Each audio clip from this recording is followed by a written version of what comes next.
আমার কবিতাটির নাম চুরি হোক বন্ধ। লিখেছি আমি সৈয়দ আসলাম হোসেন। চুরি হয়ে দোকানেতে, চুরি হয়ে বস্ত্র, চুরি হয়ে গাড়ি বাড়ি, চুরি হয়ে অস্ত্র,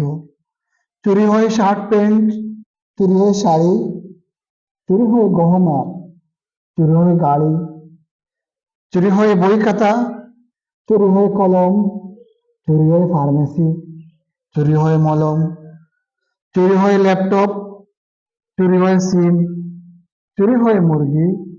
চুরি হয়ে ডিম, চুরি হয়ে মশলা, চুরি হয়ে বাসন, চুরি হয়ে জমি জামা, চুরি হয়ে আসন, চুরি হয়ে মিষ্টি, চুরি হয়ে দই, চুরি হয়ে ফেন্সি, চুরি হয়ে বই, চুরি হয়ে টাকা কড়ি, চুরি হয়ে বল, চুরি হয়ে তাজা